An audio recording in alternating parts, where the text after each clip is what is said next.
बाबांच्या कामाची जी प्रक्रिया होती ती प्रक्रिया समजून घेणं मला फार गरजेचं वाटतं. बाबांची ती जी सवय होती ना, त्याच्यामुळे अनेक कार्यकर्ते त्या काळात बाबांच्यापासून लांब गेले. ते आलेल्या कार्यकर्त्याला जोखायचे. तो त्या कष्टकऱ्यांच्या सांस्कृतिक जगण्याबरोबर समरस होऊ शकतो का नाही. जर त्यांना असं वाटलं की हा बेगडी, हा पोशाखी, याचा खाली काही तळागाळात संपर्क नाहीये, हा पुस्तकं वाचून बोलतोय, अशाला ते खड्यासारखं बाजूला करायचे. बाबा आढावांच्या निमित्तानं बोलायचे. आणि मी बाबा आढावांच्या म्हणजे मला असं दिसतंय की समोर बसलेल्यांच्यापैकी निम्मे लोक तरी असे आहेत की ज्यांनी बाबांच्या बरोबर काम केलेलं आहे. त्यामुळं बाबांच्या कामाचे, त्यांच्या संघटना, त्याचे तपशील हे सगळं काही इथे सांगत बसावं असं मला वाटत नाही. पण मी दीर्घकाळ बाबांच्या बरोबर काम केले आणि ते काम करत असतानाच्या काही घटना, काही प्रसंग, त्यातून बाबांचं व्यक्तिमत्व उलगडत जावं असं मला वाटतंय. बाकीच्या तपशिलापेक्षा जे तुम्हाला माहिती आहे ते काही मी सांगत बसण्याची गरज नाही. बाबा एक फार अनोखं व्यक्तिमत्व होतं. म्हणजे बाबांचं जे व्यक्तिमत्वातलं वेगळेपण, म्हणजे ते समाजवादी होते परंतु ते सत्यशोधक समाजवादी होते. आणि त्यामुळे सत्यशोधक समाजवादी असताना त्यांनी ज्या पद्धतीचे आग्रह धरले त्या आग्रहामधून त्यांचं वेगळेपण अनेक वेळा, अगदी बारीक बारीक प्रसंगामधून त्यांचं वेगळेपण फार नेमकेपणाने स्पष्ट होतं. आणि म्हणून बाबांनी सुरू केलेल्या संघटना, त्यांच्या कामातून आलेले कायदे, ते कुठे कुठे होते, हे सगळं तपशील सांगण्यापेक्षाही त्यांनी कामाची जी प्रक्रिया घालून दिली होती, बाबांच्या कामाची जी प्रक्रिया होती ती प्रक्रिया समजून घेणं मला फार गरजेचं वाटतं. आणि म्हणून मी त्याच्या अनुषंगानंच बोलणार आहे. साधारणतः एक वर्षभरापूर्वीची घटना आहे की आपले जे सगळ्यांचे मित्र आहेत निखिल वागळे, सगळेजण आपण ओळखतो त्यांना, अतिशय रोखठोकपणे ते अनेक वेळेला आपल्या भूमिका मांडत असतात. तर वर्षभरापूर्वी नाही, महाविकास आघाडीचं सरकार असतानाच्या काळातली ही घटना आहे. निखिल वागळेंनी सोशल मीडियावरती एक कॅम्पेन सुरू केली की बाबा आढावांना महाराष्ट्र भूषण पुरस्कार मिळणार की नाही, आणि महाविकास आघाडी सरकार असताना जर तो मिळणार नसेल तर कधी मिळणार असे. आणि निखिल वागळे जेव्हा करतात कुठलीही गोष्ट तेव्हा ते खूप आक्रमकपणे करतात, तुम्हाला माहिती आहे. आणि त्यांनी ती कॅम्पेन सुरू केली होती जोरात. ते बाबांच्या कानावरती गेलं. तर बाबांचा सकाळी सकाळी फोन आला मला. तर मला म्हणले, अरे ते माझ्या कानावर असं आलं की निखिलने अशी कॅम्पेन सुरू केली आहे आणि मी खूप अस्वस्थ झालो आहे, तर तू जरा ताबडतोब ये. त्यांना काही महत्त्वाचं काही हे करायचं असलं की मी हडपसरला राहायचो आणि SM जोशी फाउंडेशनला दररोज जायचो. जायच्या रस्त्यावर बाबांचं ऑफिस होतं, त्यामुळे ते तू जाता जाता आधी येऊन जा माझ्याकडे. तेव्हा मी त्यांना भेटायला गेलो आणि ते मला म्हणाले की मी खूप अस्वस्थ आहे. निखिलनी ही जी कॅम्पेन सुरू केली आहे त्याच्यामुळे मी खूप अस्वस्थ आहे आणि माझं जे मत आहे याच्यातलं हे ताबडतोब मीडियाकडे गेलं पाहिजे. तर मी त्यांना म्हणलं की आपण निखिलशी बोलूया. निखिल वागळेंना फोन लावतो. ते म्हणले नाही, आपण निखिल बरोबर नंतर बोलू, कारण ती कॅम्पेन बरीच चालली आहे, तर आत्ता माझं म्हणणं मीडियाकडे गेलं पाहिजे. आणि मग मी त्यांच्याबरोबर चर्चा करून मीडियाला एक निवेदन पाठवलं. त्या निवेदनाचा सार असा होता की मी गेली अनेक वर्ष कष्टकऱ्यांच्या चळवळीमध्ये काम करतोय आणि कष्टकऱ्यांच्या चळवळीत काम करत असताना कष्टकरी भावंडांच्या माझ्याबद्दलच्या ज्या भावना आहेत हा माझ्यासाठी सर्वोच्च दागिना आहे. याच्या पलीकडे कुठल्याही सरकारी दागिन्याचा मला सोस नाही. बघा मग वाक्य त्याचे की कष्टकऱ्यांच्या माझ्याबद्दलच्या ज्या भावना आहेत तो माझ्यासाठी सर्वोच्च असा दागिना आहे, मला सरकारी दागिन्याचा सोस नाही. आणि मग मी ते त्या पद्धतीनं थोडं आणखी वाढवून पाठवलं. त्या निवेदनात इतकी ताकद होती की संध्याकाळपर्यंत सगळा मीडिया बाबांच्याकडे घरी जाऊन एक बाबांच्या आणखी प्रस्तावना घेत होता. बाबांची ही लाईन होती आयुष्यभराची, लक्षात घ्या. त्यांना कधीही कुठल्या सरकारी मानमरामताचं किंवा कुठल्याही पदाचं, कुठल्याही प्रतिष्ठेच्या पदाचं त्यांना कधीही मोह पडला नाही. आणि त्याच पद्धतीनं ते सातत्यानं काम चालवायचे. शेवटच्या 10-15 वर्षात बाबा थोडे बदलले होते, परंतु त्याच्या आधीचे जे बाबा होते तर जे त्यांच्या फार जवळ नसायचे अशा अनेक जणांना बाबा जरा तुसडे वाटायचे, बरोबर आहे ना आपल्याला, किंवा फटकळ वाटायचे. बाबा फटकळ आहेत खूप, बाबा तुसडे, किंवा बाबा कधी काय बोलतील सांगता येत नाही. माझा स्वतःचा अनुभव असा होता की संयोजकांनी त्यांना किती आदराने बोलवलं तरी कार्यक्रमामध्ये संयोजकांचं काय चुकलं हे सांगायला ते कधी चुकायचे नाही. म्हणजे संयोजकांनाच 2 टपल्या मारून ते कार्यक्रमाच्या विरुद्ध जाणार असं. मला एके दिवशी ते असं म्हणाले की तुझं बरं आहे रे, तू त्या नवी पेठेत बसतो सोशलिस्ट फाउंडेशनमध्ये, तिथं तुझ्या अवतीभोवती सगळे मध्यमवर्गीय लोक तुला मदत करायला येतात, माझ्या चळवळीत येत नाहीत कुणी मध्यमवर्गीय लोक. शेवटच्या 10-15 वर्षात थोडं जवळ असल्यामुळे मीही त्यांच्याशी तितक्याच ह्याच्यात बोलायचो. तर म्हणलं बाबा तुम्हाला तरी किमान मध्यमवर्गीय कार्यकर्त्यांच्याबद्दल तक्रार करायचा काही अधिकार नाही, कारण म्हणलं तुम्ही एकही मध्यमवर्गीय कार्यकर्ता तुमच्यासोबत कधी टिकू दिलेला नाही. जो आला तुमच्याकडे तर तुम्ही पहिलं त्याच्याकडे संशयाने बघता आणि पहिली त्याची खरडपट्टी काढता. बाबांची ती जी सवय होती ना, त्याच्यामुळे अनेक कार्यकर्ते त्या काळात बाबांच्यापासून लांब गेले. त्याच्यामध्ये एक सूत्र होतं, ते आलेल्या कार्यकर्त्याला जोखायचे की कष्टकऱ्यांच्या चळवळीसोबत आणि कष्टकऱ्यांचं जे सांस्कृतिक जगणं आहे त्याच्यासोबत ह्या आलेल्या माणसाचं काही नातं आहे का नाही, तो त्या कष्टकऱ्यांच्या सांस्कृतिक जगण्याबरोबर समरस होऊ शकतो का नाही. आणि जर त्यांना असं वाटलं की हा बेगडी, हा पोशाखी, हा पुस्तकं वाचून बोलतोय, याचा खाली काही तळागाळात संपर्क नाहीये, हा पुस्तकं वाचून बोलतोय, अशाला ते खड्यासारखं बाजूला करायचे नाही. म्हणून त्या काळामध्ये अनेक लोक बाबांच्याकडून, तुम्ही पुण्यात कदाचित बाहेर ते कधीतरी यायची म्हणून बाहेर नसेल, पण पुण्यामध्ये असा पण एक वर्ग होता की जो बाबांच्या बद्दल आदर राखून अंतर ठेवायचा आणि कधी खाजगी चर्चा निघाल्या तर मग बाबा असेच आहेत, तुसडेच आहेत असं म्हणायचं. तुसडे पण नव्हतं. बाबांनी आपल्या सगळ्या कष्टकऱ्यांच्या संघटना पोशाखी मध्यमवर्गीय कार्यकर्त्यांच्या पासून सतत सुरक्षित ठेवल्या. अजिबात अशा कुणाला तिथे त्या संघटनांच्या मध्ये त्यांनी केवळ बोलण्याच्या भरोशावर किंवा केवळ लिखाणाच्या भरोशावर त्यांनी जवळ कोणाला येऊ दिलं नाही. आणि त्या संघटना या सतत, म्हणून हमाल पंचायत कष्टाची भाकर सारखी संघटना इतके वर्ष अव्याहतपणे चालू आहे, आजही चालू आहे. शासनाच्या अशा अनेक योजना आल्या आणि गेल्या, पण बाबांची कष्टाची भाकर आजही चालू आहे. गेल्या अनेक वर्षातलं हे जे उदाहरण आहे कष्टाची भाकरचं, आम्ही 5 एक वर्षापूर्वी त्याला पुरस्कार दिला होता त्या प्रोजेक्टला, त्या प्रकल्पाला. ते यासाठी की त्या प्रकल्पामध्ये परदेशी फंडिंग तर नाहीच, परंतु कुठलंही CSR फंडिंग नाही, कुठलंही फंडिंग नाही. चालवणारे सर्व हमाल आहेत, हिशोब ठेवणारे हमाल आहेत, खरेदी करणारे हमाल आहेत, सगळं व्यवस्थापन बघणारे हमाल आहेत. आणि तरी तो प्रकल्प गेले अनेक वर्ष व्यवस्थित चालू आहे, तो व्यवस्थित चाललेला आहे. तिथेही त्यांनी एखाद्या लिखापडीसाठी सुद्धा एखाद्या बुद्धिजीवी कार्यकर्त्याला तिथं येऊ दिलं नाही. त्यांनी तिथले मानकर पासून जे सगळे अनेक नाव आहेत हे सगळे हमाल आहेत. आणि एक अत्यंत यशस्वी प्रकल्प परदेशी निधी विना, CSR फंडिंग विना किंवा अन्य देणग्या विना सुद्धा तो त्यांनी चालवला. म्हणजे मीच एकदा हमाल पंचायतीसाठी देणगी मिळवली होती. त्याचं कारण पण होतं की बाबांच्या वरती जी डॉक्युमेंटरी फिल्म आम्ही बनवली ना 2 वर्षापूर्वी, ती सगळी संकल्पना माझीच होती. आणि त्याच्यामुळे त्या डॉक्युमेंटरी फिल्मला जेवढा खर्च येईल तेवढे निधी गोळा करायचा असं मी ठरवलं होतं. आणि म्हणून एक 4 लाखाचे देणग्या त्या हमाल पंचायतीला द्यायच्या, त्यातून ती डॉक्युमेंटरी फिल्म बनवायची. तर त्यांच्याकडे देणगीची पावतीच नव्हती. जे देणगीची पावतीच होती ते मला ते तिथल्या लोकांशी ते म्हणले देणगी, आम्ही कधी देणगी आणलेलीच नाही, म्हणजे आम्हाला कधी देणगी मिळवलेलीच नाही आम्ही. त्यामुळे मग ते जे तिथल्या म्हणजे काही वेळेला ते भाकरी आणि पिठल्याच्या विक्रीच्या पावत्या असतात ना, त्याच्यावरच देणगी दिली, पावती करून दिली त्यांनी मला की या लोकांच्याकडून एवढे पैसे मिळाले. 4 लाख रुपये जमा केले होते त्यावेळेला त्या फिल्मसाठी आम्ही. हमाल पंचायत सारखा एक, म्हणजे ज्याला अनेक वेळेला पॉलिटिकल सायन्सच्या भाषेमध्ये सोशल एंटरप्रेन्योरशिप असं म्हटलं जातं, सामाजिक उद्योजकता. तर मला स्वतःला असं वाटतं की हमाल पंचायत कष्टाची भाकर हे सामाजिक उद्योजकतेचं एक सर्वात मोठं उदाहरण आहे. कुठूनही पैसे नाहीत. त्याला बरेच दिवस सरकारच्या रेशन, म्हणजे हे जे रेशनची दुकानं असतात, सार्वजनिक धान्य वितरण, त्यातून धान्य मिळायचं.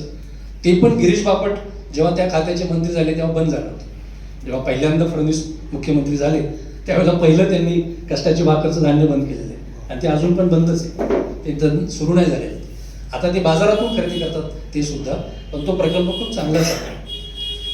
बाबांच्या सगळ्या अभियानाच्या ज्या प्रक्रिया होत्या त्या प्रक्रिया माझ्या दृष्टीने फार महत्वाच्या आहेत. त्यांनी जे अनेक अभियानं चालवली, ही अभियान चालवताना ते प्रत्येक वेळा खूप विचार करायचे आणि विचार करून एक अशी घोषणा कॉइन करायची स्वतःच की त्या एका घोषणेमधून त्या कार्यक्रमाचं सगळं सार आपोआप पोहोचेल. कारण त्यांच्या डोक्यात सतत हे असायचं की माझा वर्ग कोण आहे, तर माझा वर्ग हमाल आहे. म्हणजे मी किती चांगलं पत्रक लिहिलं त्या अभियानाचं पानवर, तरी माझा वर्ग काही ते वाचणार नाही. तर माझ्या वर्गाला त्या अभियानाचं महत्त्व कळणार कसं, तर ते घोषणा कॉइन करायची आणि त्या घोषणेमधून आपोआप ती भूमिका सहजपणे कळायची, पत्रक न वाचता सुद्धा. म्हणजे स्वातंत्र्याचं झालं काय, आमच्या दारात आलंच नाही, ही जी घोषणा त्यांनी एकदा कॉइन केली होती. किंवा मत मिळालं पद कुठे, ती मोहीम चालवली होती त्यांनी एकदा की मत मिळालं पद कुठे. आता बघा, अशाच पद्धतीचं एक भाष्य बाबासाहेब आंबेडकरांनी संविधान सभेमध्ये केलं होतं. म्हणजे जेव्हा संविधान सभेमध्ये ॲडल्ट फ्रँचायझी किंवा सार्वत्रिक प्रौढ मताधिकाराचा मुद्दा मान्य झाला की एक व्यक्ती एकच मत आणि प्रत्येक व्यक्तीच्या मताची एकच किंमत, असं सार्वत्रिक प्रौढ मताधिकाराची भूमिका संविधान सभेनं मान्य केल्यानंतर बाबासाहेबांनी एक प्रश्न उपस्थित केला होता संविधान सभेत की आपण राजकीय लोकशाही स्वीकारली, प्रत्येक व्यक्तीला मत असेल आणि प्रत्येक व्यक्तीच्या मताची किंमत सारखीच असेल, ही राजकीय लोकशाही आपण स्वीकारली, पण इथं जी एक प्रचंड मोठी गरीब आणि श्रीमंतांच्या मधली दरी आहे, त्या आर्थिक लोकशाहीचं काय करायचं, हा प्रश्न उपस्थित करून त्याची काही उत्तरही बाबासाहेबांनी संविधान सभेला दिली होती, जी संविधान सभेनं स्वीकारली नाहीत. लक्षात घ्या, बाबासाहेबांचं सगळंच संविधान सभेनं स्वीकारलेलं नाही. संविधानाबद्दल अभ्यास करताना किंवा संविधानाबद्दल निव्वळ एक गौरवाची भावना मनात ठेवताना बाबासाहेबांच्या सगळ्याच गोष्टी संविधान सभेनं स्वीकारलेल्या नाहीत, हे कुठेतरी आपल्याला माहीत असलं पाहिजे. त्यातला हा मुद्दा आहे. आर्थिक विषमता कमी व्हावी म्हणून बाबासाहेब एक क्रांतिकारी कार्यक्रम सुचवत होते की शिक्षण, रोजगार आणि उपजीविकेची साधनं हे फंडामेंटल राईट म्हणून देऊ पाहत होते बाबासाहेब. फंडामेंटल राईट आणि बाकीचे राईट ह्या तपशील तुम्हाला माहीत असेल. फंडामेंटल राईटला न्यायालयाचं संरक्षण असतं. फंडामेंटल राईटला जर त्याच्यावरती जर टाच आली तर तुम्हाला न्यायालयात जाऊन न्यायालयाचा आदेश मिळवता येतो. बाकीच्या अधिकारांच्यासाठी न्यायालय कार्यकारी मंडळाला तसा आदेश देऊ शकत नाही. पण आपला मुद्दा असा होता की जो मुद्दा त्यावेळेला बाबासाहेबांनी काढला होता, एका अर्थानं बाबा आढाव एका अभियानाच्या रूपानं तेच बोलत होते की मत मिळालं आम्हाला पण पद कुठे आहे. आणि मग ते एक मत समान पद, म्हणजे पहिली घोषणा मत मिळालं पद कुठे आणि दुसरी घोषणा एक मत समान पद, अशा पद्धतीने त्यांनी आर्थिक विषमतेची संदर्भातली ती मोहीम सगळी पुढे चालली होती. एका टप्प्यावरती पेन्शन परिषदेचं काम सुरू झालं आणि ते देशभर चाललं. अर्थात ते बाकीची बाबांची कामं सगळी महाराष्ट्रापुरती होती, पेन्शन परिषद मात्र राष्ट्रीय होती. आणि त्या कामामध्ये अरुणा रॉय यांचा एक खूप मोठा सहभाग होता. पेन्शन ही कष्टकऱ्यांच्या म्हातारपणाची सोय झाली पाहिजे. तर कष्टकऱ्यांच्या म्हातारपणाची सोय झाली पाहिजे हा मुद्दा पेन्शन परिषद पुढे नेत होती, त्याच्या परिषदा होत होत्या. आणि एके दिवशी बाबांनी अचानक घोषणा दिली की आमदारांना पेन्शन, आम्हाला नुसतंच टेन्शन. किती पटकन समोरच्या माणसाला ती आमदारांना पेन्शन, आम्हाला टेन्शन, किंवा खासदाराला पेन्शन, आम्हाला टेन्शन, इतक्या सहजपणे ते पोचायचं तुम्हाला. त्याच्या आधीचं एक गाव एक पानवटा हे तर तुम्ही समजू शकतात की अस्पृश्यतेच्या विरोधामध्ये, सामाजिक विषमतेच्या विरोधामध्ये एक बेसिक असा हल्लाबोल करणारं जे अभियान, ते एक गाव एक पानवटा म्हटलं की आजही अनेकांना त्याच्या सगळ्या आठवणी जाग्या होतात आणि त्यांनी मोठं काम त्या काळात झालं. लक्षात घ्या, अजूनही एक मी महाराष्ट्रात फिरत असताना अनेक गावांच्या मध्ये एक गाव एक पानवटा मोहिमेच्या काळात आमच्या गावात कसे लोक आले, मंदिरू फुले आले, बाबा आढाव आले, आणि मग त्यावेळेला काय झालं, त्याच्यातल्या काही ठिकाणच्या मोहिमा अयशस्वी पण झालेल्या आहेत. त्या पुस्तकामध्ये ते सगळे उल्लेख आहेत, जे पुस्तक लिहिले बाबांनी, की काही गावांच्या मध्ये एक गाव एक पानवटा मोहीम अपयशी पण झालेली आहे. परंतु माझा मुद्दा असा होता की बाबा प्रक्रिया काय करायची आणि त्यांची ती जी घोषणा असायची एक, ह्या घोषणेमधूनच आपोआप त्यांच्या लक्ष गटाला एक करायचं. बाबा खूप कल्पकपणे आंदोलन करायचे. म्हणजे छत्री कायदा म्हणून एक, ज्याला आपण नंतर सामाजिक सुरक्षा कायदा म्हणून जो नंतर मान्य झाला, या सामाजिक सुरक्षा कायद्याच्या आधी वाजपेयी सरकार असताना एक छत्री कायदा म्हणून आला होता की त्या एका छत्रीमध्ये त्याच्या खाली अनेक गोष्टी अशा. तर त्याच्यानंतर मग वाजपेयी काळातल्या कायद्याचं ते नाव होतं आणि नंतर मनमोहन सिंगांचं सरकार आलं आणि शरद पवार त्याच्यात मंत्री झाले. त्यावेळेला शरद पवार काही कारणासाठी जेव्हा जिल्हाधिकारी कचेरीवर आले होते, त्यावेळेला छत्री कायदा पुरेसा नाही हे समजून सांगण्यासाठी मला अजूनही आठवते की आम्ही पावसाळा नसताना सुद्धा अनेक छत्र्या घेऊन कलेक्टर कचेरीवरती उभे होतो आणि त्या छत्र्यांच्या वरती अनेक त्या भूमिका सगळ्या लिहिलेल्या होत्या. त्यामुळे बाबा खूप कल्पकतेनं हे सगळ्या आंदोलनांची रचना करायची आणि त्याच्यामुळे ते सहजपणे पोहोचायला मदत व्हायची. ही जी सगळी प्रक्रिया आहे ती खूप महत्त्वाची होती. तुम्ही आज सत्यशोधक हे विचार मंच सुरू केलेलं आहे आणि त्याच्या पुढे दरमहा चालवण्याचं ठरवलंय. बाबांच्या कामाची तिथली पुणे शहरातली जी ताकद होती, या ताकदीचं आणखी एक नेमकं उदाहरण हे होतं की बाबा जोपर्यंत जिवंत होते, म्हणजे अगदी शेवटचा हॉस्पिटलायझेशनचा काळ जर सोडला, जेव्हा त्यांना शेवटी ॲडमिट केलं तो काळ जर सोडला, तर दर सोमवारी महात्मा फुले समता प्रतिष्ठानच्या कार्यालयात आपली साप्ताहिक बैठक होईल. हा पायंडा अक्षरशः हॉस्पिटलमध्ये ॲडमिट होईपर्यंत त्यांनी पाळला. मी अनेक वेळेला माहिती घ्यायचो ना, तर काही वेळेला असं यायचं की काहीतरी कारण असेल, काहीतरी घडलेलं आहे, तर अनेक वेळेला बाबा आणि बाबांचा ड्रायव्हर दोघंच असायचे काही वेळेला. पण ते दोघंच जरी असले तरी ती मीटिंग व्हायची 1 तासाची. आणि त्याच्यातली पद्धत फार साफ होती. त्या मीटिंगची पद्धत पण अशी होती, ती असं फार बौद्धिक नसायचं. पहिलं एक 20-एक मिनिटामध्ये बाबा त्या मागच्या आठवड्यामध्ये कुठं कुठं फिरून आले, त्यांना कोण कोण भेटलं, त्यांना कुठे काय चांगलं दिसलं, कुणी कार्यक्रम आयोजित केला, कुणी असाच वरवर कार्यक्रम केला, कुणी फार चांगला कार्यक्रम केला, त्यांच्या आणि राष्ट्रीय घटना पण. बाबांचं फार मिक्स असायचं. ते काही नव्या कार्यकर्त्यांना बऱ्याच वेळा असं वाटायचं बरं का की बाबा काय बोलतायत, बाबा आत्ता सांगतायत की संगमनेरला गेलो, तो कार्यक्रम खूप चांगला झाला, आणि एकदम दुसऱ्या क्षणाला म्हणतायत की ते मनमोहन सिंगांनी जे आणलेले ते बरोबर नाही. असं मिक्स असायचं सगळं. पण त्या साप्ताहिक बैठकीचं पहिले 20-एक मिनिटं जगात काय चाललेलं आहे याच्याबद्दलचं बाबा बोलायचे, आणि मग नंतर समोरच्यांना हा सांगा, आता तुम्ही सांगा तुला काय वाटतंय. नवे लोक जेव्हा यायचे ना त्याच्यामध्ये, त्यांना अनेक वेळा ती मीटिंग फार बोरिंग वाटायची, कारण समोर बसलेले जे हमाल संघटनांचे प्रतिनिधी असायचे, किंवा कागदपत्रा गोळा करणाऱ्या संघटनेचे प्रतिनिधी असायचे, किंवा टेम्पो पंचायतचे प्रतिनिधी असायचे, ते काही असं फार पॉलिश बोलायचे नाहीत कधी. त्यामुळं जी ज्याला बुद्धिजीवी कार्यकर्ते म्हणतो ना, त्यांना ती मीटिंग बोर वाटायची कधी. पण बाबांच्या दृष्टीनं ती मीटिंग फार महत्वाची असायची, आणि ते बोलायला लावायचे, प्रत्येकाला बोलायला लावायचे. तुला काय वाटते सांग, तुला काय वाटते सांग, आणि मग पुन्हा समोर करायची. 1 तासाची ती बैठक कधीही चुकली नाही. आपल्याला कामं दिसतात, बाबांची सगळी कामं दिसतात पुण्यात ही विस्तारलेली. मी त्याच्या पाठीमागची प्रक्रिया सांगतो. बाबाचं मुख्य काम जनआंदोलनांचं होतं. हमालांची संघटना, कागदपत्रा वेचणाऱ्या महिलांची संघटना, रिक्षा चालवणाऱ्यांची संघटना, अगदी शेवटच्या टप्प्यामध्ये ते खराब झालेलं जे ऑइल आहे, ते ऑइल गोळा करणारी मोठा समुदाय आहे पुण्यामध्ये, त्यांची पण संघटना शेवटच्या टप्प्यामध्ये आता सुरू झाली. नितीन पवार त्याचं काम बघतात. ते अशा कष्टकऱ्यांच्या अनेक संघटना दीर्घकाळ चालल्या. अनेक जनआंदोलनांचे जर तुम्ही इतिहास बघितले ना, तर जनआंदोलनांच्या सगळ्या इतिहासामध्ये एक पॅटर्न, अगदी नर्मदा बचाव आंदोलन जरी आपण डोळ्यासमोर आणलं तरी त्याच्यात एक पॅटर्न, आणि तो पॅटर्न असा आहे की कोणतंही जनआंदोलन उभारल्यानंतर 5-6 वर्षानंतर जेव्हा ते टिपेला पोहोचतं, जेव्हा हायेस्ट लेवलला पोहोचतं, ती त्याची हायेस्ट लेवलची साधारणतः 8-10 वर्ष असतात, आणि मग 8-10 वर्षानंतर त्या जनआंदोलनाचा उताराचा काळ सुरू होतो. याच्यापेक्षा अधिक काळ ही मास मोबिलायझेशनच्या चळवळी फार चाललेल्या दिसत नाहीत. पण बाबांची जनआंदोलनं दीर्घकाळ टिकून राहिली याची 2 कारण आहेत. त्यातलं पहिलं कारण असं आहे की बाबांनी केवळ जनआंदोलन जनआंदोलन नाही केलं.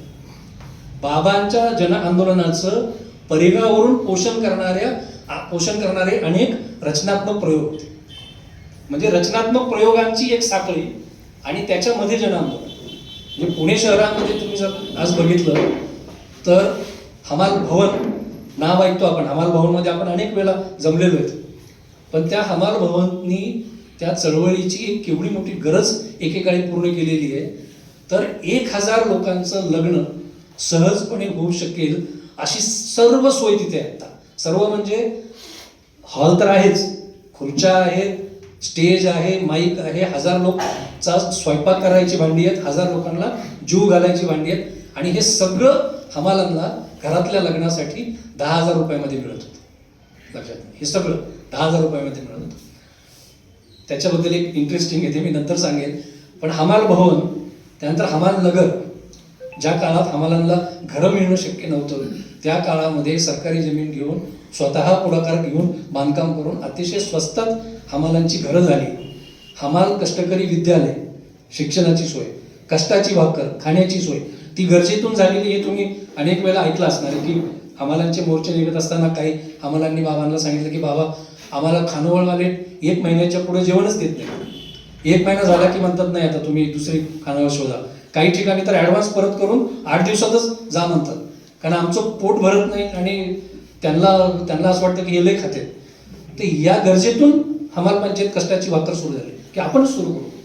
त्यामुळे आंदोलनं जी असतात, तुमच्यापैकी अनेक जण आंदोलनं करणारी माणसं आहेत. कुठल्याही आंदोलनामधून तातडीनं ते आंदोलन टिपेला पोहोचलेलं असताना सुद्धा तुम्हाला लगेच त्या काही मागण्या मंजूर होतात असं नाही. आज तर गणित खूपच बदललेलं आहे. भाजप सरकारच्या काळात आंदोलनं यशस्वी करणं आणि ती पुन्हा आपण करतो ती म्हणजे जाती आधारित अनेक आंदोलनं होत आहेत, काही प्रमाणात ती पुढे जात आहेत. परंतु मूलभूत गरजांची आंदोलनं, शिक्षण, रोजगार, निवाऱ्याचा अधिकार ही आंदोलनं काँग्रेस सरकार असताना सुद्धा आम्ही तर छात्र भारतीमध्ये अनेक लढे केलेले आहेत आणि प्रत्यक्ष अनुभवलेलं असं की एखादी मागणी मंजूर जरी करायची असली तरी त्या मोर्चाच्या शिष्टमंडळाला आश्वासन नाही द्यायचं, मी ती नंतर करायची. त्या मोर्चेकऱ्यांना त्याचं यश मिळू द्यायचं नाही. ही अनेक सत्ताधाऱ्यांची रणनीती असते. त्यामुळं आणि आंदोलन अनेक वेळेला इंच लढवावं लागतं, टप्प्याटप्प्याने पुढे न्यावं लागतं. त्यामुळं आंदोलनं करण्याची ऊर्जा आपल्या समूहाची सतत जिवंत राहावी. ती केवळ आंदोलनाच्या किती मागण्या आपण मंजूर करून घेतल्या याच्या आधारे ती ऊर्जा जिवंत राहत नाही, ती टप्प्याटप्प्याने जात राहतं पुढं. परंतु दरम्यानच्या काळात या संघटनेकडून आपल्याला काही गोष्टी मिळतायत हाही एक विश्वास असावा लागतो. आणि तो विश्वास देणारे अनेक रचनात्मक प्रयोग बाबांनी उभे केले आणि त्याच्यामध्ये हे जनआंदोलन त्याच्या भरोश्यावरती पुढे चालू. म्हणजे एक कागद कागदपत्र कष्टकरी पंचायत ही जी संघटना आहे, ही संघटना त्या कष्टकऱ्यांच्या स्वाभिमानाचा, त्यांच्या जगण्याचा विषय पुढे नेते. पण तिच्या अवतीभोवती एक ट्रस्ट आहे की जो ट्रस्ट CSR फंडातून तो ट्रस्ट CSR फंड घेतो. त्या सगळ्या कागद कागदपत्रा गोळा करणाऱ्या ज्या महिला आहेत त्यांच्या मुलांच्या शिक्षणाची सोय करतो. स्वच्छ नावाची एक कोऑपरेटिव्ह मजूर सोसायटी जी महानगरपालिकेबरोबर करार करते आणि महानगरपालिकेबरोबर करार करून त्याच्यातून मिळणाऱ्या ज्या सुविधा आहेत त्याच्या आधारे या सगळ्या कचरा गोळा करणाऱ्या महिलांना जगवते. आणि तिसऱ्या बाजूला ही संघटना आहे. त्यामुळे हा एक खूप महत्त्वाचा मुद्दा होता की केवळ जनआंदोलन नाही तर आंदोलनाचे यश मिळत राहील तसं मिळत राहील. मी जवळपास 40 वर्ष आज सक्रिय आहे आणि मी अनेक आंदोलनामध्ये एक त्याचा हितचिंतक म्हणून सामील झालेलो आहे. मी मेधाताईंच्या मोर्चामध्ये छात्र भारतीचा अध्यक्ष म्हणून सामील झालेलो आहे. अनेकांच्या नंतरच्या टप्प्यात आपली तर अनेक जनआंदोलनं महाराष्ट्रामधली जी मागच्या 10-15 वर्षातली जी जनआंदोलनं होती ही जनआंदोलनं बहुतांशी समाजवादी नेतृत्वानं केलेली आहेत. मग ती मोठी फळीच्या फळी उल्का महाजन, सुरेखा दळवी, सुभाष लोमटे, विलास भोंगाडे, मी वाटेल तेवढी यादी सांगू शकतो. या सगळ्यांचं मूळ समाजवादी.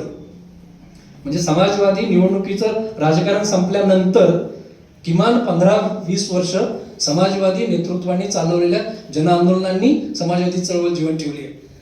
आणि मी एक योगेंद्र यादवच्या सतत मागं लागलोय मागच्या काही महिन्यात की लोकसभेला संविधान बचावचा मुद्दा घेऊन आपण आपल्या राजकीय भूमिकेमध्ये रणनीतीत जो थोडासा बदल केला त्याचा एक फार मोठा धोका मला दिसतो.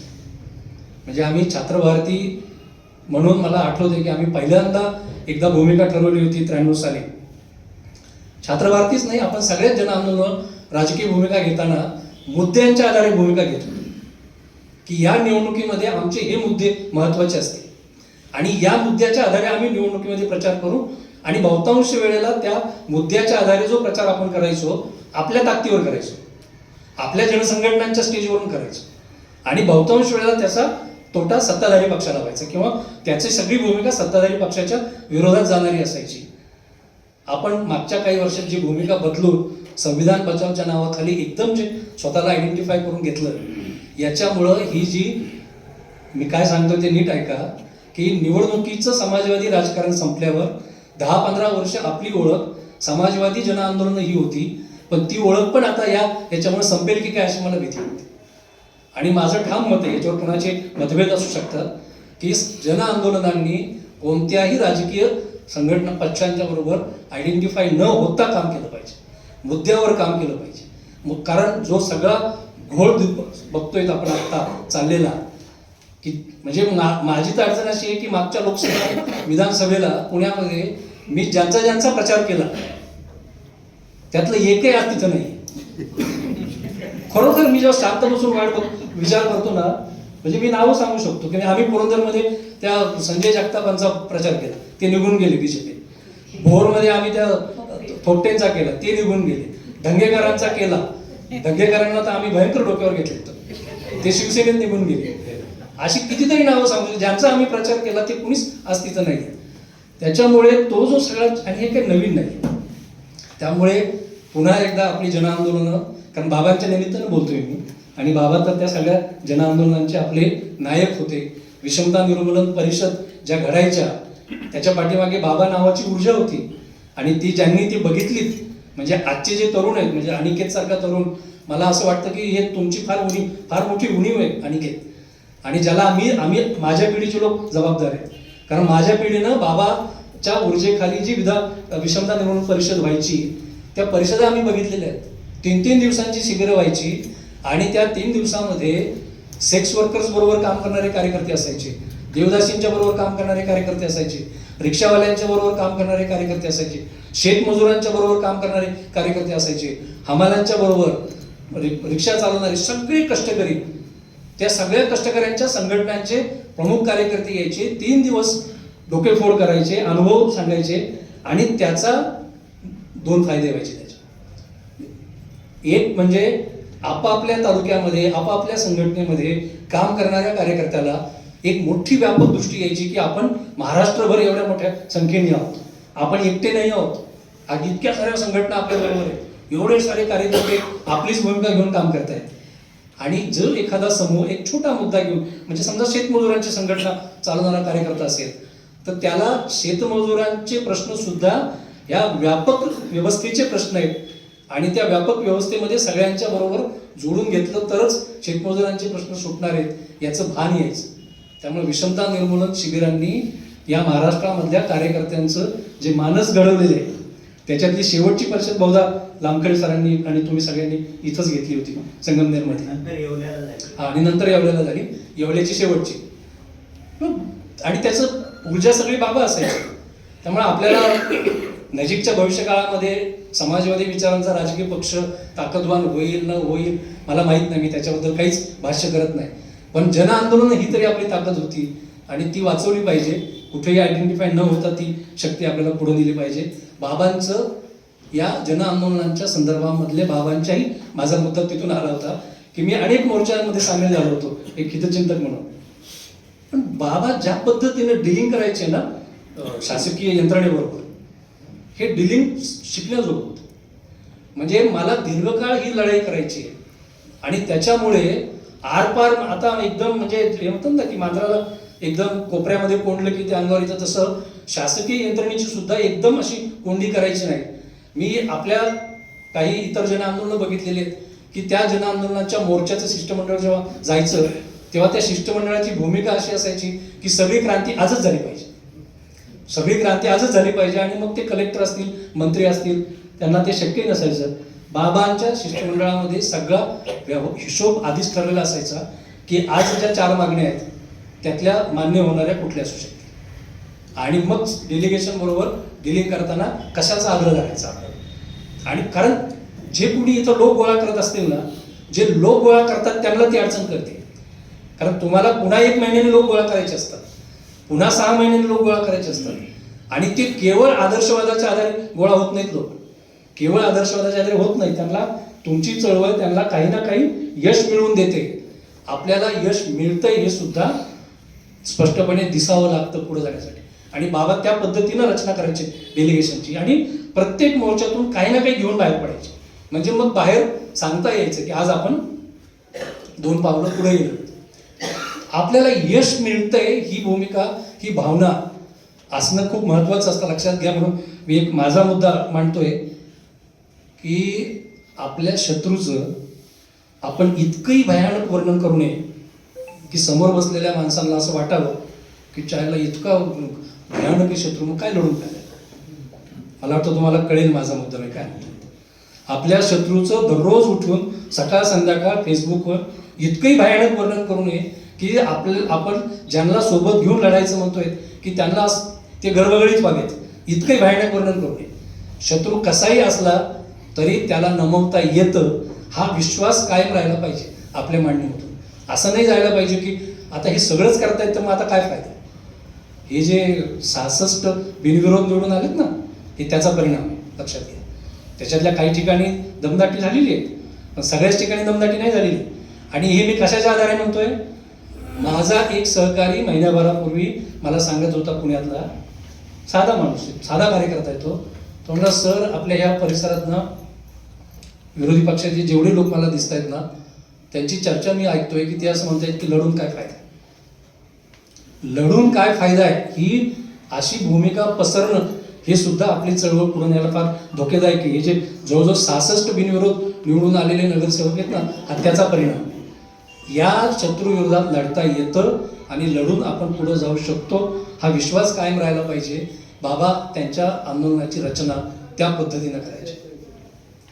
बाबांच्या व्यक्तिमत्वामध्ये अनेक पैलू होते. म्हणजे आज लागोपाठ मागच्या महिन्या दीड महिन्यामध्ये आधी जी पारीख गेले, नंतर पन्नालाल सुराणा गेले आणि नंतर बाबा आढावले. पन्नालाल सुराणा, जी पारीख हे दोघे आपले नेते अत्यंत गंभीर प्रकृतीचे होते. म्हणजे काही वेळेला असतं ना, का मी म्हणजे आपल्यासाठी आदरणीय आहेत त्या, पण ते खूप गंभीर प्रकृतीचे होते. म्हणजे पन्नालालजी नंतर मी आणि माझं पन्नालालजी तुम्ही हसा ना जरा. बाबांचं तसं नव्हतं. बाबा फार उमद्या स्वभावाचे होते, फार मिश्किल होते. बाबांना शब्दांच्या कोट्या करायला फार आवडायचं आणि ते समोर त्याच्या शब्दांच्या कोट्या इतक्या भारी करायचे ते, मग ते कधी कधी त्यांच्या स्वतःच्या नावावर पण कोटी करायचे. म्हणजे मला एक अनेकांना मलाच असं नाही की गांधींचं माझं एक नातं आहे म्हटलं की माझ्या नावातला पहिला शब्द काढून गांधींच्या नावातला पहिला शब्द जोडला तर काय होईल बघ बरं जरा. अशा कोट्या करायचे ते बाबा, भयंकर कोट्या करायचे. आणि ते जे त्यांचं चाफ्याचं फूल जे प्रतीक होतं ना, हे असंच आलेलं नव्हतं, लक्षात घ्या. कारण तो चाफ्याचं फूल सगळ्या प्रकारच्या निराशेवरती एक आशेची किरण आणणारं असं चाफ्याचं फूल असायचं.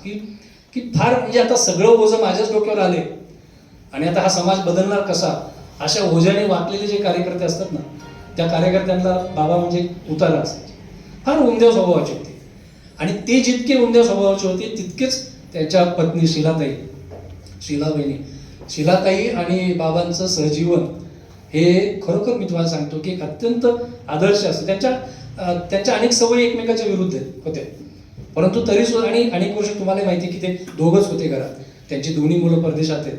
आणि शीलावहिनी आणि ते सुद्धा इतकं उमदेपणानं ना, म्हणजे त्याच्यात कधी आता मी अनेक वेळेला घरी जायचो, परंतु निराशा किंवा तणाव किंवा चिडचिड, बाकी रागावणं वगैरे सोडा, पण चिडचिड अनेक वेळा आपण चिडचिड करतो, असं काहीही त्यांच्या सहजीवनामध्ये मला कधी दिसलं नाही. त्यामुळे एक अत्यंत उमदेपणा त्यांच्या स्वभावामध्ये होता बाबांच्या, आणि त्या उमदेपणानं ते हे करायचे.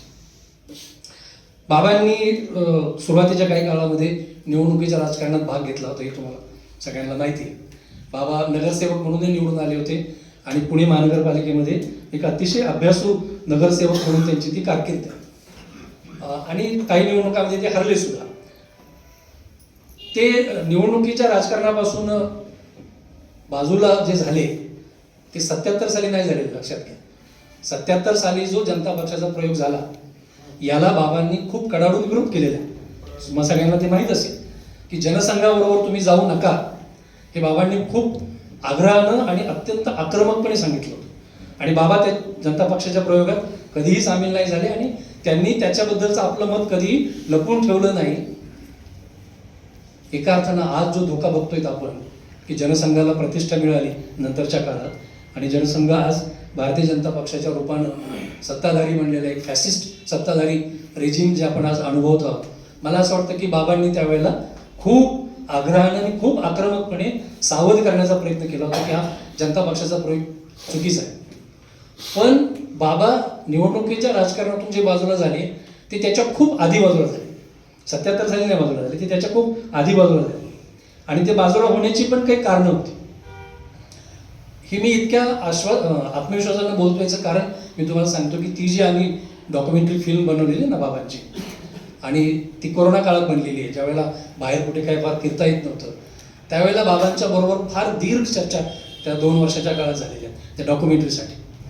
ती डॉक्युमेंटरी बनवताना आमच्या समोरचं सर्वात मोठं चॅलेंज काय होतं माहिती आहे का, की तो कॅमेरामॅनने सगळा सेट लावल्यानंतर मी मगाशी म्हणालो तसं बाबा एका मुद्द्यातून फटकन दुसऱ्या मुद्द्यात कधी जातात कळतच नाही.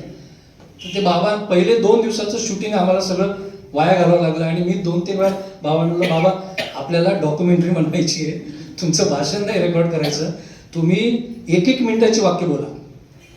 आणि त्याला ते शक्यच होत नव्हते. मग नंतर म्हणलं की ठीक आहे, हळू बोला, म्हणजे त्या एडिटिंगवाल्याला मध्ये कुठेतरी कट करायला संधी मिळेल, हळू बोला.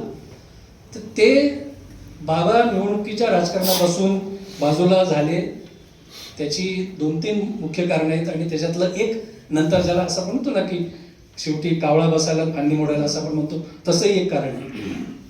म्हणजे 77 साली जी तडजोड समाजवादी पक्षाने केली जनसंघाबरोबर जाऊन, त्या तडजोडीची मालिका आधी पण त्यांना लक्षात येतो. आणि विशेषतः पुणे शहरातल्या त्यावेळेच्या समाजवादी पक्षाच्या राजकारणामध्ये त्यांचे काही आग्रह होते. ते असं सांगायचे की त्यावेळेला समाजवादी पक्षाने एक निर्णय केला होता की ज्यांना तिकीट दिलंय आणि ज्यांना निवडणुकीत जागा लढवण्याची संधी दिली, ते जर हरले तर त्यांचं मागच्या दाराने पुनर्वसन करायचं नाही, हा नियम केला होता समाजवादी पक्षाने. आता आपले लोक अनेक वेळेला पाळता येणार नाहीत असे नियम करून बसतात, हां, आणि मग नंतर ते आपलीच पंचायत होऊन जाते. तर हा नियम पण नंतर पाळला गेला नाही. जे हरले त्यांना मागच्या दाराने पुन्हा पुनर्वसन केलं गेलं. त्यामुळे बाबांचं म्हणणं होतं की तुम्ही तडजोडी करतात. किंवा दुसरं कारण असं होतं की 67 साली जी महाआघाडी उभी राहिली भारतामध्ये, तुम्हाला आठवत असेल की काँग्रेस नाही 67लाच राहिली होती राज्य सरकार, बडी आघाडी राज्य संपूर्ण महाराष्ट्र समिती होती 67. नाही, मी पूर्ण भारतातलं बोलतोय.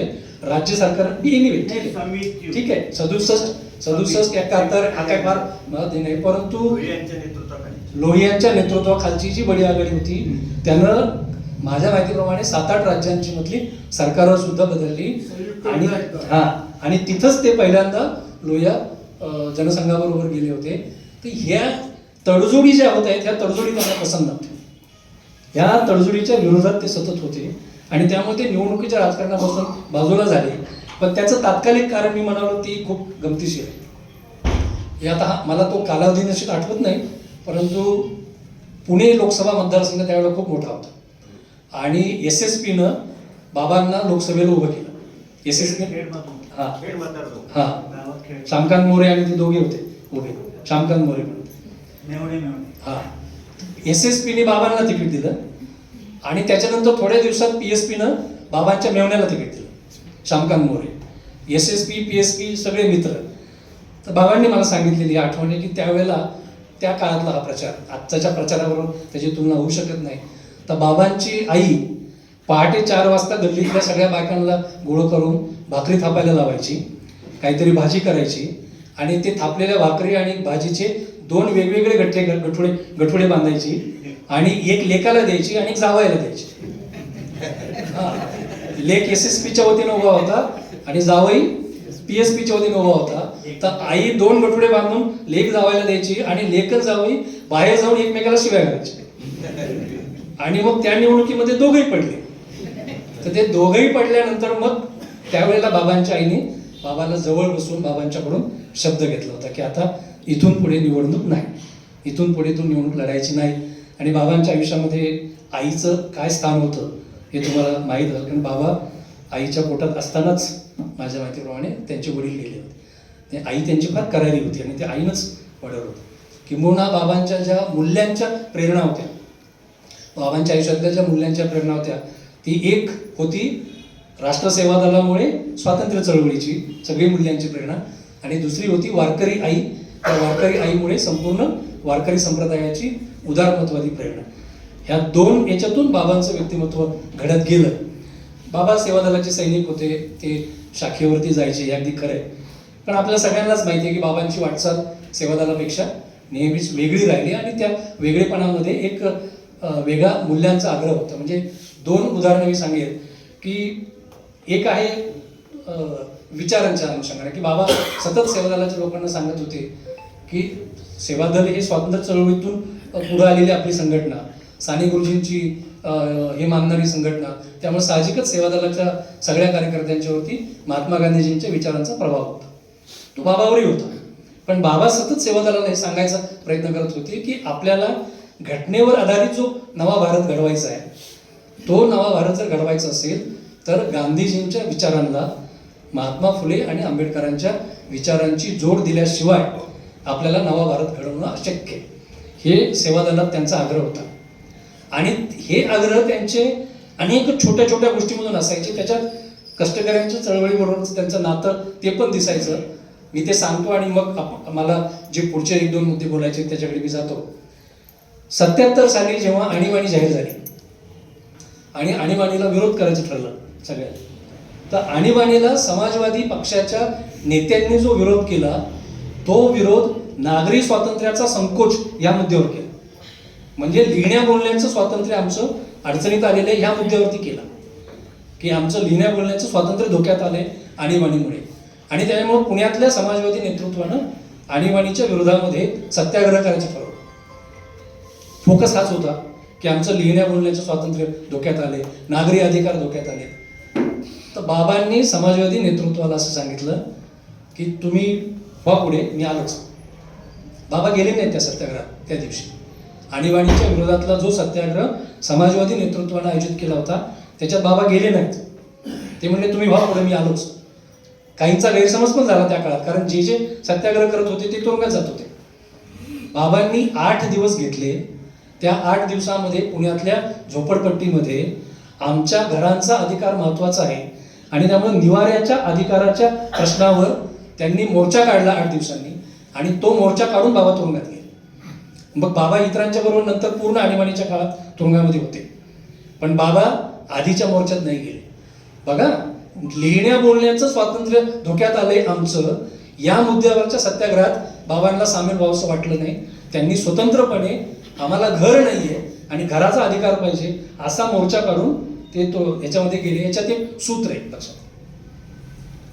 तुरुंगामधला एक अनुभव बाबांनी जो मला अनेक वेळा सांगितला तो सांगून माझ्या दुसऱ्या मुद्द्याकडे मी जाणार आहे. आणीबाणी जाहीर झाली तेव्हा मी 75 साली आणीबाणी जाहीर झाली. त्यावेळेला मी 11 वर्षांचा होतो. पण तरी मी सजग होतो. म्हणजे आम्ही लहान मुलं आमच्या गावामध्ये, आमच्या घरातली स्थिती अशी होती की वडील इंदिरा गांधींचे कट्टर समर्थक होते आणि मी लहान होतो अर्थात, खूप माझी काही फार समज नव्हती. परंतु कुमार सप्तर्षी आमच्या भागातले आणीबाणी विरोधातले नेते होते. त्यामुळे कुमार सप्तर्षींची भाषणं ऐकायला आम्ही जायचो, लहान असलो तरी. मी नंतरच्या काळामध्ये आणीबाणीबद्दलचा एक अभ्यास करण्याचा प्रयत्न केला आणि तो अभ्यास करण्याचा प्रयत्न पण का केला तेही सांगतो की माझे स्वतःचे माझ्या छोट्या गावातले आणीबाणी संदर्भातले अनुभव थोडे वेगळे होते. माझं गाव जामखेड तालुक्यामधलं आहे, नगर जिल्ह्यातच आहे, जामखेड तालुक्यातलं. ते निजामशाहीमधलं गाव, निजामशाही स्टेटमधलं. त्या काळात जरी आम्ही लहान मुलं कुमार सप्तर्षींची भाषणं ऐकून आणीबाणीच्या विरोधात बोलत होतो, तरी मी नंतर समज आल्यावरती जेव्हा माझ्या गावातला तो घटनाक्रम बघत होतो आणीबाणीच्या काळातला, तर आणीबाणीच्या काळामध्ये आमच्या गावामध्ये 2-3 घटना घडल्या होत्या की एक तर अचानक एके दिवशी पोलीस आले, पाटलांच्या वाड्यामध्ये घुसले. पाटलांच्या वाड्यातून सगळी घाणवटाची भांडी सगळी बाहेर काढली, घाण टाकलेली भांडी, घाण खताची कागदं बाहेर काढली, चौकात सगळी ठेवली. मी हे बघितलेले, लहान होतो पण बघितलेले. आणि सगळ्या गावातले लोक बोलवले आणि सांगितले की ज्याची भांडी ती सगळी घेऊन जा, घाणवटाची भांडी घेऊन जा. कागद घाणवटाचे फाडून टाकले.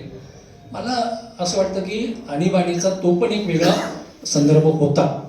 म्हणजे लोकांना आणीबाणीच्या विरोधात लोक गेले ते कुटुंब नियोजनाचा अतिरेक झाल्यामुळे, कुटुंब नियोजनाच्या मोहिमेचा अतिरेक झाल्यामुळे. अन्यथा सामान्य माणसं जी होती, गरीब माणसं जी होती, त्या गरीब माणसांच्या मनामध्ये आणीबाणीच्या काळामध्ये इंदिरा गांधींच्या बद्दल एक प्रकारची आपुलकी होती. याचं कारण त्या आणीबाणीच्या काही वर्ष आधी इंदिरा गांधींनी बँकांचं राष्ट्रीयकरण केलं होतं, इंदिरा गांधींनी संस्थानिकांचे तनखे बंद केले होते आणि इंदिरा गांधींनी आर्थिक विषमतेच्या विरोधामध्ये भूमिका घेतली होती. त्यामुळे त्या आणीबाणीचा सुद्धा एकाच अंगाने नाही, याचा अर्थ मी ते बरोबर होतं असं म्हणणार नाही. त्याच्यात अनेक वाईट गोष्टी घडलेल्या आहेत आणीबाणीच्या काळात, पण एक स्वतंत्र अभ्यास आणीबाणीचा पण करण्याची गरज आहे. पण आणीबाणीच्या काळात ही सगळी मंडळी तुरुंगात होती. ते तुरुंगात असताना जे सत्याग्रही होते, खास करून समाजवादी सत्याग्रही, त्यांच्यामधल्या चर्चा मला बाबांनी ज्या सांगितल्या त्या मी तुमच्यासमोर जशा तशा सांगतो. शेवटच्या कालखंडामध्ये तुरुंगात गेलेले जे सत्याग्रही होते आणीबाणीच्या काळात, त्याच्यातल्या बहुसंख्य सत्याग्रहींच्या मनामध्ये एक प्रकारची निराशा दाटली होती. अर्थात RSSच्या सत्याग्रहींनी ज्या पद्धतीनं इंदिरा गांधींची माफी मागून सुटका करून घेण्याचा प्रयत्न केला, तशी समाजवादी सत्याग्रहींनी एकानेही केला नाही. समाजवादी सत्याग्रहींनी तसा प्रयत्न एकानेही केलेला नाही. मी म्हणतोय ती वेगळी निराशा. समाजवादी सत्याग्रहींच्या मनामध्ये जी निराशा होती ती अशी होती की आपण सत्याग्रह करून तुरुंगात येऊन पडलो, त्याला आता 1.5 वर्ष होत आलं. बाहेर जनतेचा जो उठाव आपल्याला अपेक्षित होता या आणीबाणीच्या विरोधात, ते 2-3 महिने थोडासा सगळं इकडे तिकडे काहीतरी झालं आणि 2-3 महिन्यानंतर शांत झालं. मला माहित नाही, मला बाबांनी जे सांगितलं ते सांगतोय मी. लोक तर शांत झालेत बाहेर सगळे आणि आपण तुरुंगात येऊन पडलोय. आणि इंदिरा गांधी किती खमक्या आहेत आपल्याला माहिती आहे. तर आपलं आयुष्य बहुधा आता तुरुंगामध्येच जाणार, अशा पद्धतीची एक ती भूमिका होती. आणि त्यातून जेव्हा इंदिरा गांधींनी निवडणुका जाहीर केल्या नंतर, तेव्हा बाबांच्या म्हणण्यानुसार तुरुंगातल्या सत्याग्रह्यांच्या मध्ये 2 गट पडले होते. एका गटाचं म्हणणं असं होतं की इंदिरा गांधी सारख्या हुशारबाईनं ज्या अर्थी आता निवडणुका जाहीर केल्या त्या अर्थी त्यांचं काहीतरी गणित असणार, त्यांनी काहीतरी अंदाज घेतलेला असणार. आणि त्यावेळेला लोक म्हणायचे की इंदिरा गांधींनी गुप्तचर खात्याकडून अहवाल मागितले होते, त्यामुळं या निवडणुका लढून उपयोग नाही, असा एक स्ट्रॉंग प्रभाव तुरुंगात असलेल्या एका गटामध्ये होता, समाजवादी सत्याग्रह्यांच्या मध्ये. बाबांनी त्यावेळेला तुरुंगातल्या सत्याग्रह्यांना जे एक सांगितलं होतं ते बाबांच्या आत्तापर्यंतच्या वाटचालीशी सुसंगत असं होतं. ते असं म्हणाले की तुम्ही तुमच्या पद्धतीनं परिस्थितीचं विश्लेषण करतायत, तुम्ही कार्यकर्त्याच्या नजरेतून परिस्थितीचं विश्लेषण करतायत. सामान्य माणूस जो असतो त्याला कार्यकर्त्यासारखं दररोज बोलायची सवय नसते. कार्यकर्त्यासारखं लगेच उठून काही घडलं की भूमिका घेण्याची त्याला घाई नसते. तो शांतपणे परिस्थिती समजून घेत असतो, पचवत असतो आणि योग्य वेळी भूमिका घेत असतो. आणि बाबा त्यावेळेला असं म्हणत होते की निवडणुका लढल्या पाहिजेत. म्हणजे बाबा त्या प्रयोगात सामील होणार नव्हते, पण एक भूमिका म्हणून की निवडणुका लढल्या पाहिजेत. सामान्य माणूस योग्य वेळी आपलं मत देत असतो. आणि मग आपल्याला माहिती आहे की 77च्या निवडणुकांच्या मध्ये नंतर काय घडलं. मित्रो, बाबांच्या सगळ्या ह्या चळवळीनं जे मुद्दे पुढे नेले त्याच्यातले जे 2 महत्त्वाचे मुद्दे, त्याच्यातल्या सत्यशोधक विचारांचा प्रसार, याच्यावरती मी फारसं काही बोललेलो नाही, कारण मला बाबांचं व्यक्तिमत्वच किंवा त्याची प्रक्रिया तुमच्यासमोर सांगायची होती. पण त्या सत्यशोधक विचारांच्या प्रसारासाठी सुद्धा बाबांनी जे काही छोट्या छोट्या गोष्टी केल्या ना, त्या खूप महत्त्वाच्या आहेत. म्हणजे एका वर्षी बाबासाहेब आंबेडकर जयंतीची मिरवणूक निघाली, म्हणजे अनेक मिरवणुका निघाल्या. आणि बाबासाहेब आंबेडकरांच्या मिरवणुकीच्या सगळ्या त्या मिरवणुकीतला सगळं वातावरण बाबांनी बघितलं आणि बाबा अस्वस्थ झाले. तर हमाल पंचायतची जी मिरवणूक होती, त्या हमाल पंचायतच्या मिरवणुकीमध्ये बाबांनी ती संपत असताना भाषणामध्ये जाहीर केलं की पुढच्या वर्षी आपण जेव्हा डॉक्टर बाबासाहेब आंबेडकरांच्या जयंतीची मिरवणूक काढू त्यावेळेला बाबासाहेबांच्या पुतळ्याला हार घालायचा अधिकार, कोणाच्या हस्ते हार घालणार तो अधिकार त्या लोकांना मिळेल ज्यांच्या बायकांनी शेवटी सर्टिफिकेट दिलेलं असेल की हा माणूस वर्षभर दारू पिलेला नाही, यांनी दारू सोडली आणि वर्षभर निर्णय पाळला, निश्चय पाळला, असं ज्याची बायको सांगेल त्यांच्या हस्ते पुढच्या वर्षी बाबासाहेबांच्या पुतळ्याला हार घातला जाईल. आणि त्याला यश मिळालं, काही ना काही यश मिळालं. नंतर पुढच्या वर्षी खरोखरच त्या ज्या, आणि बायकांनी सांगायचे, स्वतः नाही, बायकांनी सांगितलं त्या 10-15 जणांच्या हस्ते हार घातला गेला. किंवा नंतर एका मिरवणुकीमध्ये त्यांनी असं जाहीर केलं होतं की ज्या महिला पुढच्या वर्षभरात साक्षर होण्याचा प्रयत्न करतील आणि स्वतःच्या हातानं आपल्या नावाचा कागद लिहून आणतील, असे सगळे कागद एकत्र करून त्या कागदांचा हार आपण बाबासाहेबांना पुढच्या वर्षी घालू. आणि त्या आव्हानामधून त्या वर्षभरामध्ये चांगल्या 30-40 बायका लिहायला वाचायला शिकल्या आणि त्यांनी आपलं नाव लिहून आणलं. आणि मग त्याच महिलांच्या हस्ते त्यांचा तो नावाचे कागद एकत्र करून हार केला आणि तो घातला. विचार रुजवण्यासाठी सुद्धा त्यांच्याकडे एक कल्पकता असायची. परंतु बाबांचे हे जे सगळे दोन मुख्य मिशन होते, सत्यशोधक विचारांचा प्रसार आणि कष्टकऱ्यांचा सन्मान, या दोन्ही गोष्टींच्या समोर आज प्रचंड आव्हान आहे. लक्षात, बाबांचं कर्तृत्व डोंगरा एवढं आहे, ते त्यांचं कर्तृत्व करून गेलेले आहेत. आणि बाबाच नव्हे तर कुठलाही महामानव तो काही आपल्या प्रशंसेचा हे नसतो, मोहताज नसतो म्हणतात, पण तसं ते त्यांच्या कर्तृत्वाने मोठे असतात. आपण त्यांचं गुणगान गाऊन ते काही आता आणखी मोठे होणार नसतात. पण त्यांनी जे मिशन पुढे नेलं त्याच्यासमोर आज फार गंभीर आव्हान आहेत. म्हणजे कष्टकऱ्यांच्या चळवळीचा जरी विचार केला तर पुण्यातली बाबांची चळवळ ज्या माथाडी कायद्यामुळे उभी राहिली, त्या माथाडी कायद्याला कमकुवत करणारी दुरुस्ती वर्षभरापूर्वी महाराष्ट्राच्या विधिमंडळानं मंजूर केली. त्याच्या विरोधामध्ये आता 95 वर्षी बाबा गेले, पण ते 95 वर्षाचे असताना बाबांनी उपोषण केलेले मुंबईमध्ये 2 दिवसांचं विधिमंडळाचं अधिवेशन चालू असताना, की या माथाडी कायद्यामध्ये ही दुरुस्ती तुम्ही करू नका, ज्याच्यामुळे माथाडी कायदा कमकुवत होईल. म्हणजे आम्ही लढतोय की माथाडी कायदा सर्वत्र लागू करा. माथाडी कायदा अनेक क्षेत्रामध्ये लागू करण्याची शक्यता असूनही तो अजून लागू झालेला नाहीये. अनेक छोट्या जिल्ह्यांच्या मध्ये माथाडी बोर्ड नाहीये. त्यामुळे माथाडी कायद्याचा विस्तार करा, माथाडी कायद्याची अंमलबजावणी कठोर करा.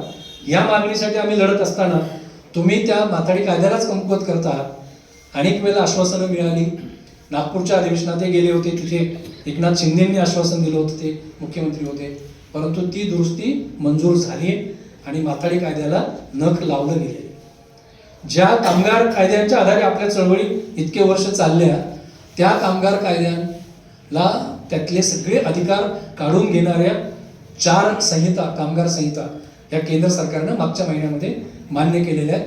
आणि त्याच्या आधारे आता कायदे बनणार आहेत राज्यामध्ये.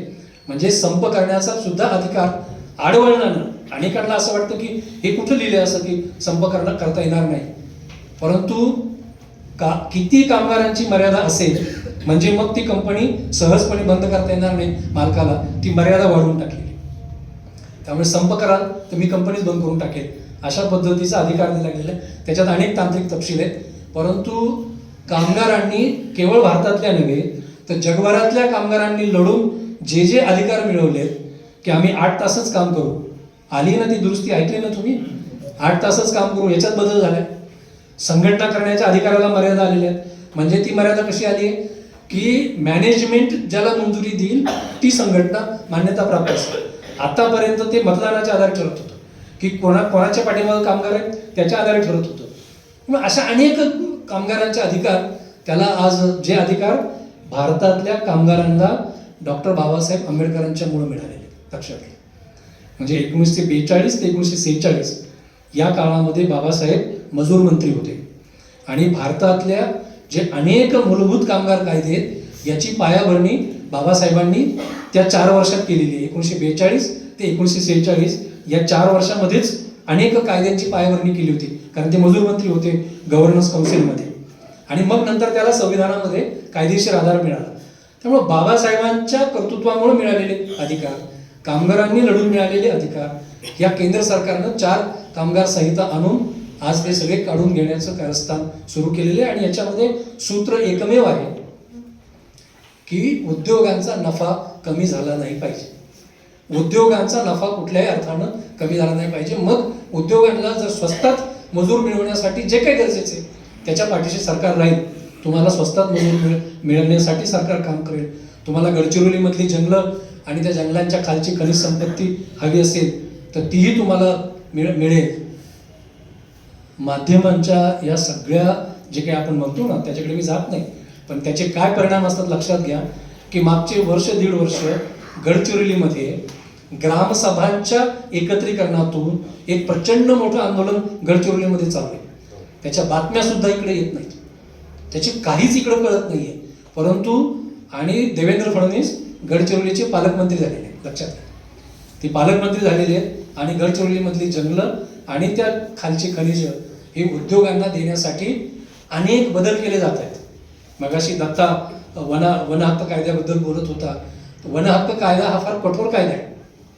म्हणजे या कायद्याचं प्रारूप जेव्हा मनमोहन सिंग सरकारने मांडलं म्हणजे माझ्या त्यावेळेला 40 वर्षाचा अनुभव नव्हता, परंतु माझ्या सगळ्या अनुभवातून जेव्हा ते प्रारूप आलं होतं वन हक्क कायद्याचं, तेव्हा जनआंदोलकांच्या मध्येच फूट पडली होती की इतका कठोर कायदा नको, हे चुकतंय जरा. मनमोहन सिंगांच्या कायद्यामध्ये इतक्या कठोर तरतुदी नकोत आपल्या बाजूनं सुद्धा, असं जनआंदोलकांच्या मधला एक गट म्हणत होता. त्या कायद्यानं आदिवासींच्या जमिनी उद्योगांना देण्यावरती खूप कठोर बंधन आहे, परंतु त्याला तसंच ठेवून त्याला हात लावता येईल म्हणून फॉरेस्ट कॉन्झर्वेशन ऍक्ट जो जुना आहे त्याच्या नियमावलीमध्ये बदल करून उद्योगांना जंगलं देण्याचा मार्ग मोकळा करून घेते हे सरकार. आणि एक गोष्टी म्हणजे मी आता त्याच्यात तपशिलात जाणार नाही, परंतु बाबांनी ज्या मूल्यांचा आग्रह धरला ती मूल्य आज प्रचंड अडचणीत आहेत. त्याच्यासमोर एक फार मोठं आव्हान आहे आणि यातलं मोठं आव्हान हे भांडवलाच्या राक्षसी ताकदीचं आव्हान. मी काय म्हणतो ते नीट लक्षात घ्या की हिंदुत्वाच्या म्हणजे विकृत हिंदुत्वाच्या सगळ्या प्रचाराच्या विरोधामध्ये तर आपल्याला लढावंच लागेल. हा जो जिल्हा आहे अहमदनगर, ते अहमदनगर म्हणलं तरी काही लोक अंगावर येतात आजकाल, म्हणून मी अहमदनगर कंसात अहिल्यानगर किंवा अहिल्यानगर कंसात अहमदनगर असं काहीतरी म्हणावं लागतं. या जिल्ह्यामध्ये ज्या घटना घडतायत मागच्या काही दिवसामध्ये आणि ज्या पद्धतीनं मुस्लिम समाजाला लक्ष केलं जातं, ज्या पद्धतीनं मुस्लिम समाजाला अविश्वास आणि संशयाच्या वातावरणामध्ये जगायला भाग पाडतंय, एक ह्या मुद्द्यावरती खूप कन्फ्युजन पसरवलं गेलेलं आहे.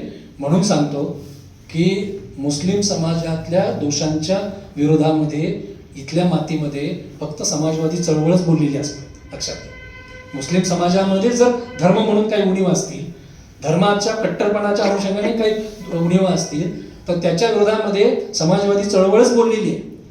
इथं छात्र भारतीचे अनेक बसलेले तरुण ते नसतील त्या काळात ऍक्टिव्ह, पण मी 1986 सालची आठवण सांगतो की 1986 साली जेव्हा राजीव गांधींनी मुल्ला मौलवींच्या दबावाखाली मुस्लिम महिलांना घटस्फोटाचे नियम जे काही त्यावेळेच्या IPC प्रमाणे होते त्याच्यातून मुस्लिम महिलांना बाहेर काढून शरीयतच्या नियमामध्ये परत घालण्याची जी दुरुस्ती आणली होती 1986 साली राजीव गांधींनी, त्याच्यात मी त्यावेळेला विद्यार्थी होतो. 86 साली कराडच्या तहसीलदार कचेरी समोर आम्ही छात्र भारतीच्या 200-250 विद्यार्थ्यांनी राजीव गांधींच्या त्या विधेयकाची होळी केलेली आणि आम्ही हेच मांडत होतो की मुल्ला मौलवींच्या दबावाखाली तुम्ही मुस्लिम महिलांच्यावर अन्याय करू नका. मुस्लिम महिलांच्यावर अन्याय करणारे विधेयक आहे. मुस्लिम सत्यशोधक मंडळाची स्थापना साधनेच्या सभागृहात झालेली आहे आणि साधनेच्या सभागृहात होत असताना त्या मुस्लिम सत्यशोधक मंडळाच्या पाठीशी बाबा आणि भाई हे दोन्ही नेते ताकदीनं उभे होते शेवटपर्यंत. लक्षात घ्या. त्यामुळे मुस्लिम समाजामध्ये जे सामाजिक सुधारणेचे बदल हवे आहे, मुस्लिम समाजामध्ये कट्टरतेच्या अंगाने जी काही सुधारणा होण्याची गरज आहे, त्या भूमिका समाजवादी चळवळीनं घेतलेल्या आहेत. त्या बाबतीमध्ये आपल्यावर कोणाचाही आक्षेप घेण्याची कोणाची हिंमत नाही होऊ शकत, त्याचे पुरावे आहेत. पण संपूर्ण समाजाला लक्ष करून त्या समाजाला संशयाच्या वातावरणात जगायला लावायचं, त्याच्याबद्दल एक अविश्वास निर्माण करायचा, त्याच्या मतदानाच्या अधिकाराला काढून घेणाऱ्या घटना दुरुस्त्या करायच्या, मला असं वाटतं की हे देशाच्या एकतेच्या दृष्टीनं योग्य नाही. त्यामुळे फार वेगळ्या रणनीतीनं आपल्याला पुढच्या काळात काम करावं लागेल. त्याच्यातलं एक उदाहरण तर तुमच्या तालुक्यामध्ये दत्तानी आपल्या सगळ्यांच्या समोर उभं केलंय. आम्ही बोलत होतो बाहेर की गोवंश हत्याबंदी कायदा जो आहे त्याचा सारखं मुसलमानांच्या कॉन्टेक्स्टमध्ये मांडायची गरज नाही. तो शेतकऱ्यांना खड्ड्यात घालणारा कायदा आहे, त्यामुळे शेतकऱ्यांच्या अंगाने त्या कायद्यावरती आपण बोलण्याची गरज आहे. मी बोलत होतो सगळीकडे, दत्तांनी त्याला आंदोलनाचं स्वरूप दिलं आणि तुमच्या फरक लक्षात आलाय का की गोवंश हत्याबंदी कायद्याबद्दल मागचे काही वर्ष आपण बोलायला बिचकत होतो, कारण गाय म्हणजे एक पवित्र पशु आहे असं समजून आपण बिचकत होतो आणि ते समोरून आक्रमक होत होते. परंतु मुस्लिमांच्या कॉन्टेक्स्टमध्ये हा प्रश्न न मांडता हिंदू शेतकऱ्यांचं नुकसान करणारा हा कायदा आहे, या कॉन्टेक्स्टमध्ये जेव्हा आंदोलन होतं तेव्हा आपण अधिक आत्मविश्वासाने बोलू शकतो आणि समोरच्यांना बचावात्मक पवित्रा घ्यावा लागतो. मला स्वतःला असं वाटतं की बाबांनी जी मूल्ये जपली ती जर पुढे न्यायची असतील तर आपल्याला फार मोठ्या रणनीती बदलाची गरज आहे. मूल्य चिरंजीव असतात, रणनीती ही बदलावी लागते आणि आपल्या चळवळीमध्ये रणनीतीचा अभाव आहे. आपल्यातल्या एखाद्याने रणनीतीच्या नावाखाली काही वेगळं करण्याचा प्रयत्न केला की आपण ताबडतोब त्याची निष्ठा तपासायला लागतो लगेच की हा कुठेतरी दुसरीकडे चाललाय का काय, अशा तपासाला लागतो. मला वाटतं रणनीती बदलाची गरज आहे आणि त्याच्यामध्ये अनेक गोष्टी आहेत. त्याच्या वेळेला जेव्हा आपण नंतर कधी बसू तेव्हा बोलू. पण इथं बसलेल्या बहुतेकांचं आयुष्य काँग्रेस सरकारच्या विरोधात मोर्चे काढण्यामध्ये गेले, माझंही गेले. परवा आम्ही एका कार्यक्रमाला पृथ्वीराज चव्हाणांना बोलवलं होतं मानव कांबळेंच्या आत्मचरित्राच्या प्रकाशनाला, आणि ते त्यांच्या हस्ते प्रकाशन होतं आणि मी अध्यक्ष होतो. त्यावेळेला मी म्हणालो की हे जे पुस्तक प्रकाशित होते पृथ्वीराज चव्हाणांच्या हस्ते आज, याच्यामध्ये अनेक आंदोलनांचा इतिहास आहे आणि ती सगळी आंदोलनं काँग्रेस सरकारच्या विरोधात केलेली आहेत. एक वेगळं वातावरण होतं त्यावेळेला. सरकारच्या विरोधात बोलणाऱ्यांना शत्रू मानण्याची प्रथा नव्हती त्या काळामध्ये. मागण्या सगळ्याच मान्य होत होत्या काँग्रेसच्या काळात, असंही नाही, परंतु ज्या शक्य त्या होत होत्या. किमान लढणाऱ्या लोकांना शत्रू मानलं जात नव्हतं, एवढं तर नक्की आहे काँग्रेसच्या काळामध्ये. पण ज्या पद्धतीनं काँग्रेसच्या विरोधात आपण मोर्चे काढले, त्याच पद्धतीनं आजच्या सत्ताधाऱ्यांच्या विरोधात मोर्चे काढणं कदाचित आपल्याला महागाई पडू शकतं. त्याच्यामुळे लढण्याचे पवित्रे पण बदलावे लागतील. लढावं तर लागेलच, मैदानात राहावंच लागेल. आणि शेवटी कधीतरी एक बाबा अगदी मरेपर्यंत जे बोलत होते ना, म्हणजे अगदी शेवट हॉस्पिटलमध्ये ॲडमिट केल्यानंतर जेव्हा आमच्या शारदा वाडेकर भेटायला गेल्या, त्यावेळेला त्यांनी एक अतिशय, त्यांचा हात चालत नव्हता तरी तोडक्या मोडक्या भाषेत जे लिहून दिलं होतं ते पुन्हा तेच सांगत होते की सत्याग्रही व्हा, तुम्हाला सत्याग्रह करावा लागेल, सत्याग्रहाशिवाय पर्याय नाही. त्यामुळे तो तर करावाच लागेल. आज ना उद्या आपल्याला जेल भरो करावंच लागेल, परंतु लढण्याच्या पद्धती आणि रणनीतीमध्ये बदल आपल्याला करावा लागेल. सावित्रीबाईंची आज जयंती आहे. 3-4 मिनिटात एक वेगळा मुद्दा मांडतो. सावित्रीबाईंच्या जयंतीच्या निमित्तानं आम्ही परवा सावित्रीबाईंच्या कवितांच्या सादरीकरणाचा एक कार्यक्रम केला. त्या कविता दररोज एक अशी टाकली. त्याच्यातली एक कविता इंग्रजी शिका असं सांगणारी कविता आहे. जवळपास 150-200 वर्षापूर्वी सावित्रीबाई कविता करून सांगतायत की इंग्रजी शिका, इंग्रजी शिकायचा आग्रह धरतायत त्या काळामध्ये सावित्रीबाई. माझा मुद्दा आहे की आपले जे सगळे महामानव आहेत हे काळाच्या फार पुढे होते. आपण त्या महामानवांचा केवळ जय जयकार करत त्यांनी आपल्याला जिथं आणून सोडलं तिथंच आपण थांबलोय. काळाच्या पुढचा विचार करण्याची सवय लावून घ्यावी लागेल. त्या काळात शिकायला परवानगी नव्हती. महिलांना शिकवणं पाप आहे असं मनुवादी धर्म सांगत होता. म्हणून महात्मा फुले आणि सावित्रीबाई शिक्षणाचा, इंग्रजी शिक्षणाचा आग्रह धरत होत्या. माझं म्हणणं आहे की सावित्रीबाई आणि महात्मा फुले आज जर असते तर ते असं म्हणाले असते की इंग्रजी पण शिका आणि इंग्रजी शिकून कृत्रिम बुद्धिमत्तेच्या जगात सुद्धा आत्मविश्वासानं वावरा. काही समाजवादी नेतृत्वांना माझा हा मुद्दा पटत नाहीये. कृत्रिम बुद्धिमत्ता याच्यावरती परत कधीतरी मी नक्की बोलायला येईल, परंतु मला शेवटची 3 मिनिटं त्याच्यावरच बोलायचं आहे की कृत्रिम बुद्धिमत्तेमुळे अनेक गुन्हेगारी घटना घडत आहेत.